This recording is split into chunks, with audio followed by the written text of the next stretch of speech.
Olá! No vídeo de hoje, vamos conhecer um dos maiores mistérios da investigação policial dos Estados Unidos. O caso de D.B. Cooper, o homem que literalmente desapareceu no céu. Este incidente ficou extremamente famoso no país norte-americano, especialmente por ser o único crime de sequestro de aeronave que jamais foi solucionado por lá. A ocorrência inspirou a criação de vários livros, filmes e, recentemente, ganhou uma adaptação para uma série documental de uma grande produtora de conteúdo para streaming. O episódio foi investigado pelas autoridades estadunidenses por cerca de 45 anos e também atraiu a atenção de detetives e agentes particulares que usaram recursos próprios para tentar solucioná-lo. Bom, a partir de agora, você vai conhecer os principais detalhes deste crime e entender por que ele chamou tanta atenção e influenciou vários outros mal-intencionados que falharam miseravelmente ao tentar seguir os passos do enigmático Dan Cooper. Tudo começou no dia 24 de novembro de 1971. Um homem de meia idade, bem vestido, aparentemente acima de qualquer suspeita, compra uma passagem diretamente no guichê de uma companhia de aviação do aeroporto de Portland, no estado de Oregon. Seu destino era a cidade de Seattle, que fica em Washington. Bom, uma viagem de ponte aérea que deveria durar por volta de 50 minutos, similar aos voos entre Rio e São Paulo aqui no Brasil. O passageiro se apresentou como Dan Cooper. Estava com um terno escuro, gravata alinhada e carregava apenas uma maleta de mão como bagagem, algo típico para uma viagem de negócios. Ele pagou o ticket com dinheiro vivo, cerca de $20 na época, algo em torno de $100 ou R$500 na cotação atual. Nada de cheques ou cartões de créditos que pudessem deixar vestígios. Bom, aliás, vamos fazer um pequeno parênteses sobre a identificação do passageiro. Como comentamos, o nome apresentado por ele foi de Dan Cooper, o que, inclusive, faz sentido com sua história e com o crime que ele cometeu, como veremos mais à frente. No entanto, ele ficou internacionalmente conhecido como D.B. Cooper, e isso se deve a um erro jornalístico. O primeiro repórter que noticiou o caso se equivocou. Alguns dizem que foi por pressa em publicar a matéria, e outras fontes indicam que ele teria feito confusão com a ficha de outro criminoso. Mas seja como for, estamos falando da mesma pessoa. Bom, outro ponto importante que devemos ressaltar é que a segurança nos aeroportos era algo quase inexistente na época. Não existiam análises rigorosas dos documentos pessoais, muito menos detectores de metais ou qualquer tipo de revista de passageiros. Isso fazia com que o sequestro de aeronaves fosse algo relativamente comum. Uma publicação de 1986, feita pelo periódico American Journal of Sociology, relata que houve 326 casos como esse em todo o mundo entre 1968 e 1972.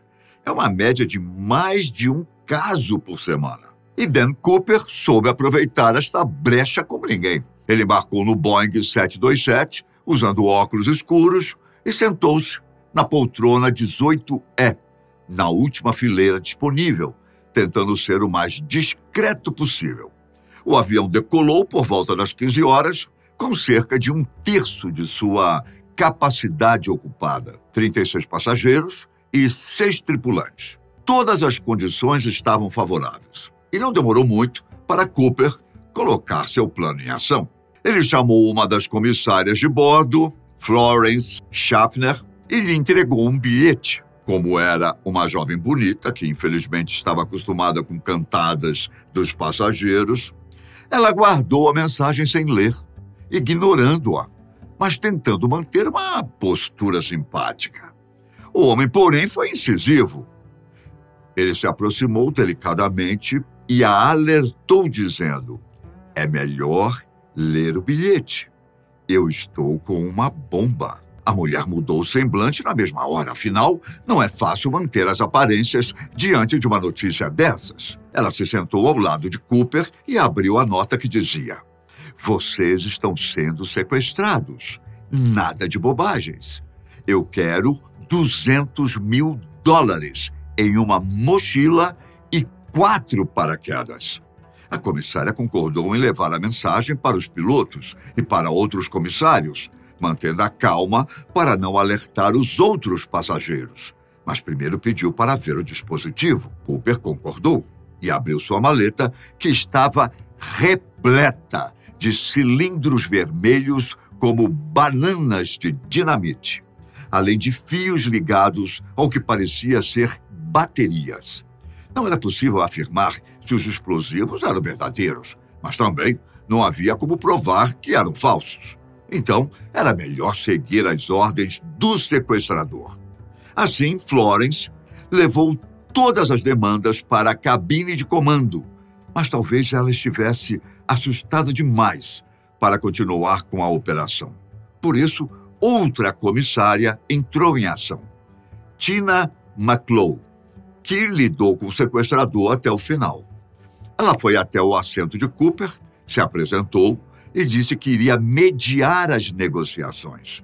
O homem passou a detalhar seus pedidos, dizendo que tudo deveria ser feito e mantendo a discrição para que não houvesse pânico dentro da aeronave. As exigências eram bem claras. Além dos 4 paraquedas, ele instruiu que os $200.000 fossem colocados em uma mochila em notas de 20 e que os passageiros só seriam liberados caso todos os detalhes fossem cumpridos. Tudo que Cooper dizia era levado para os pilotos, que comunicavam à base dos controladores de tráfego aéreo e, posteriormente, com as autoridades competentes. Todos concordaram com as condições, até porque não havia muito que pudesse ser feito, né? As autoridades, então, correram para preparar tudo. O mais difícil era conseguir a soma em dinheiro, que em valores atuais seria correspondente a $1 milhão, ou 5 milhões de reais. Mas os serviços de inteligência norte-americanos da época estavam preparados para esse tipo de situação. Eles tinham uma espécie de convênio com os bancos que forneciam notas com número de série marcados para facilitar o rastreio do criminoso assim que ele começasse a usufruir do seu, digamos, prêmio. Portanto, seria possível viabilizar tudo o que Cooper havia exigido. Só era preciso um pouco mais de tempo para conseguir. Os pilotos, então, avisaram os passageiros que o voo atrasaria um pouco, devido a pequenas falhas que já estavam sendo resolvidas. Todos continuaram sem saber de nada. Enquanto isso, a comissária Tina McClough estava sentada ao lado do sequestrador. Segundo seus depoimentos, eles falavam sobre amenidades, gostos, hobbies, enfim. Ela disse que ele evitou fornecer informações pessoais, mas mostrou que tinha bastante conhecimento sobre a região, pois identificava as áreas no entorno de Seattle com certa facilidade. Os comandantes sobrevoaram o aeroporto por quase 2 horas, enquanto a equipe preparava tudo em solo. Antes que pousassem, Cooper ainda fez outras exigências. Queria que a aeronave parasse em um local mais afastado e que fosse fornecido um caminhão de combustível para abastecer a aeronave. Se tudo estivesse como ele havia orientado, os passageiros seriam liberados, e assim foi feito. Assim que o avião pousou, Dan Cooper recebeu a bolsa com dinheiro, conferiu tudo, enquanto o veículo era abastecido. Depois de terminar, ele liberou os passageiros, que só foram perceber que haviam sido sequestrados quando desembarcaram. Eles saíram em segurança, mas os pilotos e alguns comissários de bordo permaneceram no avião e decolaram novamente cerca de 2 horas depois de terem pousado. Um novo plano de voo foi oferecido pelo próprio sequestrador e, apesar de ter características incomuns, mostrava que ele sabia o que estava fazendo. Ele determinou que os pilotos voassem em direção à Cidade do México, capital do país latino-americano, mas que mantivessem uma altitude baixa e uma velocidade reduzida. O comandante questionou as ordens, ressaltando que, dessa forma, eles não chegariam ao destino, pois o combustível não seria suficiente. Mas Cooper permaneceu irredutível. A comissária Tina, que também permaneceu a bordo, se aproximou novamente do sequestrador, imaginando que viajaria ao seu lado para comunicar as demandas à cabine de comando, como havia feito anteriormente. Mas Cooper orientou que todos deveriam ir para o cockpit e permanecer junto com os pilotos. Este modelo de aeronave não possuía janela entre a cabine e o corpo da aeronave, portanto, não seria possível saber o que o homem estava fazendo. Mas Tina o viu amarrando alguns pacotes de cédulas contra seu corpo antes de fechar a porta. Foi aqui que os comissários começaram a entender o plano ousado do sequestrador. Dan Cooper pediu 4 paraquedas às autoridades. O equipamento poderia ser usado para lhe proteger, caso as autoridades resolvessem abater o avião, ou para que ele pudesse empreender fuga saltando da aeronave. De todo modo, se ele pedisse apenas uma unidade para si mesmo, o acessório poderia ser alterado pelas autoridades para que ele se acidentasse. Como ele solicitou vários, os policiais logo interpretaram que ele pretendia fugir com alguns reféns, por isso lhe entregaram os equipamentos intactos. Quando Tino o viu se preparando, amarrando as cédulas contra seu corpo, não houve dúvidas. Ele iria saltar. De repente, tudo fazia sentido. Era por isso que ele havia dado as ordens estranhas para que o avião voasse baixo com uma velocidade reduzida. Só assim ele conseguiria abrir o compartimento traseiro que dava acesso às escadas de embarque e desembarque, além de tornar o salto minimamente mais seguro, apesar de ser uma noite fria, chuvosa e de não haver nada para guiar o seu pouso. E foi exatamente isso que aconteceu. Por volta das 20 horas, o comandante sentiu o baque das escadas sendo liberadas, o que alterou a pressurização da cabine e acendeu um alerta no painel de controle. Imediatamente, ele avisou a torre de comando em solo para que pudesse marcar a posição no radar e auxiliar nas buscas pelo criminoso. Apesar dos distúrbios provocados pela abertura do compartimento, os pilotos conseguiram pousar o Boeing 727 sem grandes problemas. Eles desceram na cidade de Reno, no estado de Nevada, e foram amparados pela polícia, que cercou o avião e todas as regiões próximas, pois além da abertura da porta, não havia nada que garantisse que o sequestrador realmente teria assaltado. Mas eles, obviamente, não o encontraram. E deu-se início a uma longa e árdua caçada a um dos criminosos mais ardilosos que os Estados Unidos já conheceu até então. No avião foram encontrados 2 paraquedas, a gravata e um prendedor que o homem estava usando, além de 66 impressões digitais que não eram dos outros passageiros e nem dos comissários.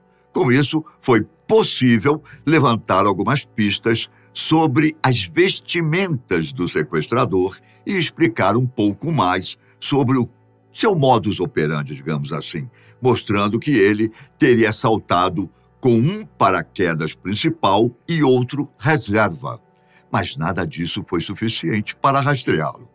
Uma força-tarefa foi deslocada para a região sudeste do estado de Washington e norte de Oregon, apontadas como os locais de pouso mais prováveis. Nesta operação, foram incluídos soldados do Exército, agentes do FBI e investigadores amadores e particulares que foram atraídos pelas características inusitadas do caso. Mas nem isso foi suficiente para encontrá-lo. Uma outra linha de investigação tentou seguir os rastros do dinheiro entregue a Dan Cooper. Lembra que comentamos que as cédulas tinham seu número de série marcados? As autoridades firmaram parcerias com cassinos, hipódromos e instituições financeiras dos Estados Unidos e de outros países próximos para que fossem alertadas caso alguma nota fosse usada pelo suspeito ou qualquer outra pessoa que poderia levar as investigações até ele. Sem sucesso. Os órgãos policiais decidiram divulgar os números nos meios de comunicação, prometendo uma recompensa caso alguém oferecesse alguma pista. Mas nenhuma cédula verdadeira foi apresentada. Este caso começou a inspirar outros aventureiros que queriam reproduzir as façanhas de Cooper. Só em 1972, no ano seguinte ao episódio, cerca de 15 homens tentaram sequestrar aviões e fugir de paraquedas, mas todos foram presos ao tocar o solo, ou tiveram um final ainda mais trágico. Bom, em 1973, o governo determinou que as companhias aéreas seriam responsáveis por investigar as bagagens de todos os passageiros dos mais de 14 mil voos diários que eram realizados no país. Deu-se início a uma nova fase nas viagens de avião que evoluíram para os sistemas de segurança que conhecemos hoje em dia. A primeira evidência oficialmente ligada ao caso D.B. Cooper surgiu só em 1978, 7 anos após o crime. Um caçador encontrou um manual de instruções sobre como baixar a escada de um Boeing 727 em uma floresta que ficava na rota do voo sequestrado. Mas, apesar de ser um indício, a pista também não produziu grandes resultados. Os investigadores trabalharam o tempo todo no escuro. Não havia sinais de que ele havia pousado em segurança, nem mesmo que teria conseguido usufruir do dinheiro que foi extorquido. Isso corrobora com a probabilidade de que ele não teria sobrevivido, já que as condições daquela noite eram extremamente desfavoráveis. No entanto, os policiais não conseguiram encontrar vestígio algum, nem o possível local de pouso, rastros de roupas ou do paraquedas e, muito menos, o corpo de Cooper. Era como se ele tivesse simplesmente desaparecido. Tudo isso reforçou a hipótese de que ele realmente sabia o que estava fazendo. Os investigadores sempre souberam que o nome Dan Cooper não era verdadeiro, mas anos mais tarde, eles se deram conta de que este era um personagem de uma história em quadrinhos belga dos anos 50, que falava sobre um piloto canadense. A HQ não era conhecida nos Estados Unidos, mas tinha certa fama na Europa e no Canadá, o que levantou a possibilidade de se tratar de um estrangeiro. Ao mesmo tempo, os indícios apontavam que Cooper conhecia bem a região de Seattle e que, somado aos seus conhecimentos técnicos, apontava que ele poderia ter servido às Forças Armadas nos estados próximos, ou mesmo ser um trabalhador da área, atuando na montagem ou manutenção de aeronaves ou de suas peças componentes. Mas nenhuma pista levava a um desfecho conclusivo. Só aumentava ainda mais as possibilidades. O próximo vestígio foi encontrado em 1980. Um garoto de apenas 8 anos, que estava de férias com sua família, encontrou 3 pacotes de cédulas semi-enterrados na margem de um rio. Eles avisaram as autoridades, que confirmaram fazer parte do montante que foi entregue ao criminoso. Porém, o achado se tornou apenas mais uma peça aleatória do quebra-cabeça do caso D.B. Cooper. O último indício importante veio no ano 2000. O FBI revelou ter encontrado vestígios de DNA na gravata deixada no avião, mas o teste genético gerou um resultado inconclusivo. Entre 1971 e 2016, os agentes norte-americanos investigaram mais de 1.000 suspeitos e incontáveis pistas que nunca levaram a lugar nenhum. Depois de mais de 4 décadas, o caso foi encerrado de forma inconclusiva. O único deste tipo a ficar sem um desfecho nos Estados Unidos. Como Dan Cooper já era um homem de meia idade naquela época, é provável que não esteja mais vivo nos dias de hoje, mesmo que tenha sobrevivido às péssimas condições climáticas e aos inúmeros perigos da floresta noturna daquela região. O caso permanece como um dos mais enigmáticos de todos os tempos e, com certeza, marcou nossa história. Lembre-se disso na próxima vez que você tiver sua mala revistada em uma viagem de avião. Juízo, hein? Bom, eu vou ficando por aqui, mas te vejo logo mais no canal Fatos Desconhecidos. Um grande abraço. Tchau!